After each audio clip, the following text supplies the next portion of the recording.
Will it drift?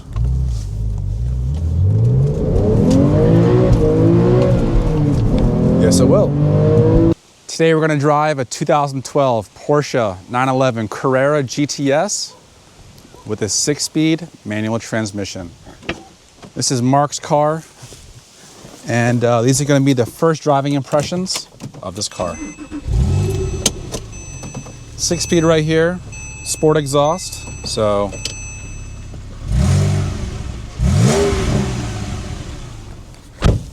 sounds pretty good. Now this is going to be an initial shakedown of this car. You can see how many warning lights we already have on the dash.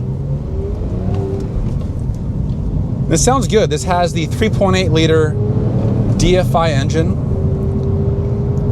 This is the X51 power pack that you would find on the 997.2 Carrera S. So this is around 410 horsepower and a little over 300 foot-pounds of torque. Incredibly, this is more than just a little airbox and a tune on the car. If you actually go into the specs, this engine was way more developed over the Carrera S itself. There's no longer any IMS issue on this. All 997.2s have no IMS issues at all. So this is like zero worries in that department. We'll put it in sport mode. I like keeping PASM off just because the roads here are not like a racetrack. But one thing I should also add is that the tires in this car are 10 years old. The rears are from like 2016. The fronts are from like 2017. So this is not a car that I want to push until we get new tires for it. There is no auto rev match on here, so all the rev matching is up to you. The pedal placement of the gas, brake, and clutch are incredibly spaced out. There is no issue with it, so don't let anyone tell you that these pedals are spaced too far apart. This was the most powerful 997.2 naturally aspirated car you could buy from Porsche, other than the GT3 at the time. And even with that, the GT3, it only had an extra 20 horsepower and an extra like 10 foot-pounds of torque. So the power on both these engines is actually very similar.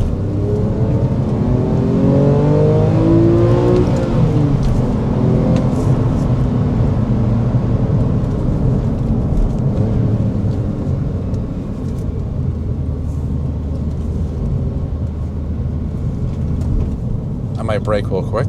All right, we'll let traffic go in front of us.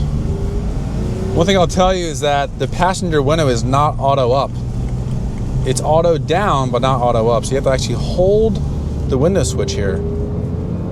So pretty much, so this is kind of like the original GT3 Touring from Porsche. You know, if you wanted a more road compliant car, you know, over the GT3, this is the one that you would get. And honestly, these are very similarly priced when these first came out. This car is MSRP'd at $112,000 window sticker. I believe the GT3 at the time was around $120,000, $130,000. So for an extra 20 grand, you kind of got the Metzger engine. But if you wanted the rear seats in this car and a more tame suspension that was good for every day, this is what you would have bought. It's a little busy out today, so we're not going to go too crazy. We'll do a little rip right now over this crest. It feels healthy. It kind of like wafts and surges forward. It's definitely not like the Spider RS in any stretch of the imagination in terms of like its raw motorsport engine, but it does feel healthy. It does feel good. I think you would liven up a little bit from a tune and maybe some headers, just to kind of help get that air flowing through the engine. Remember, guys, I mean, an engine at the end of the day is just air in, explode the air, get rid of the air. So the easier you can bring the air in and push it out, the more efficient that engine is going to run. All right.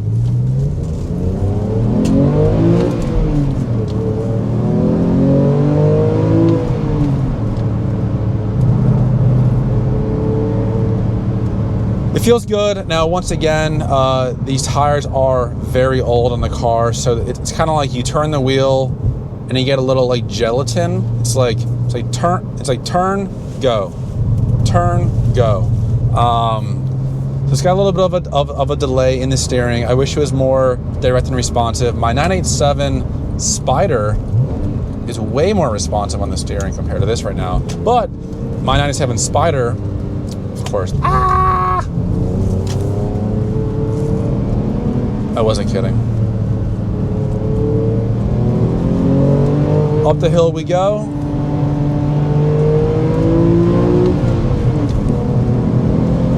It sounds good.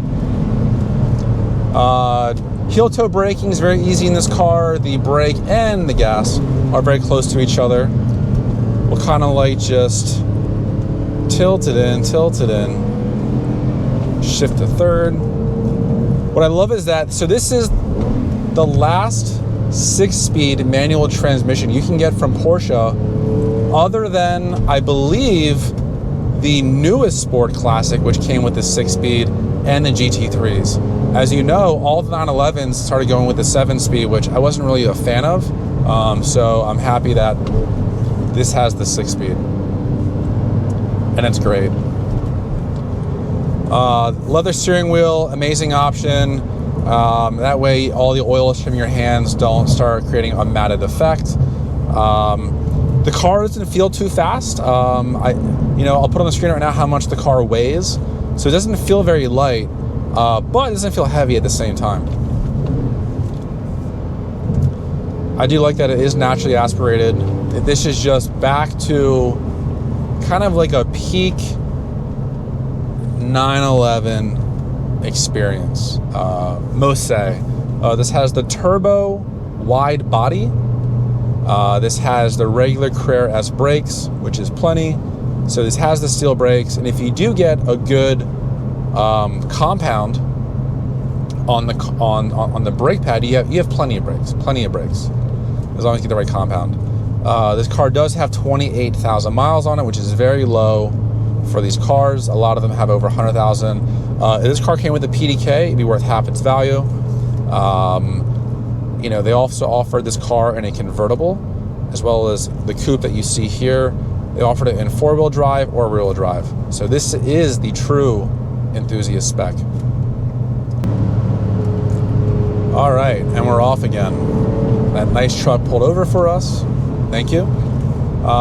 So just a little brisk pace, nothing too crazy. So I've not mechanically gone over the car. So again, this is just a first pass, first impression.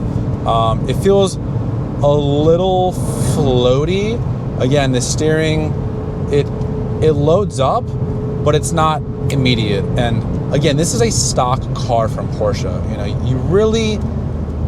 It wasn't until I drove like a brand new GT3 RS 992 or the 991.2 3RS that you got that immediate steering response. Over time, Porsche starts converting a lot of their suspension components to solid spherical bearing rather than the rubber bushings.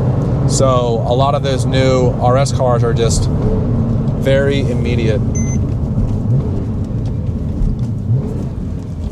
Little whoop. I'll turn that back on. This car is easy to slide. It has enough power to kick the rear out.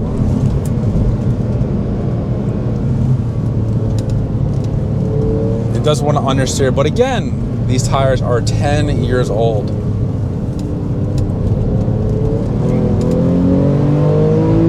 One thing to note is that this car was optionable with a PASM Plus, which is a 20 millimeter lower ride over the standard PSM, and it came with a mechanical clutch limited slip differential.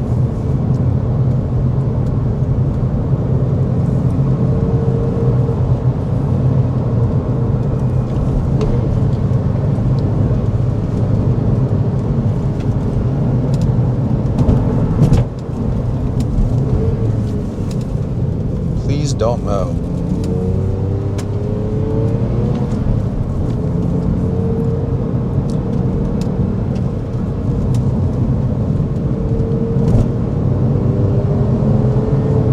very curious to drive a GT3 of current generation to see what the engine response is like. If there's one thing that I would do to this car already, it would be a lightweight flywheel. I would like to check out the bushings on this car to make sure they're all fresh. I wouldn't mind a little more steering feedback. So hopefully the tires will help that out. But in case they don't, I do have some options for us. And that would be like spherical bearing lower control arms, toe links, front and rear, as well as perhaps a sway bar. So I might do a light suspension on this car. I do wish the ride height was adjustable. So a lot of the new RS cars, they come with actually adjustable ride height coilovers.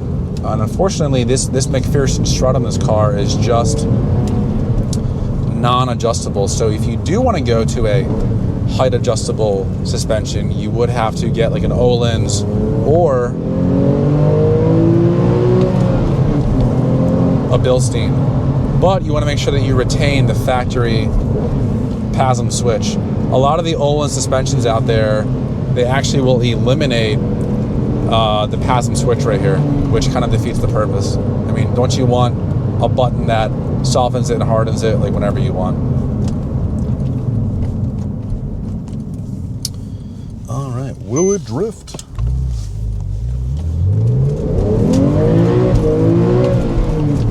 Yes, it will.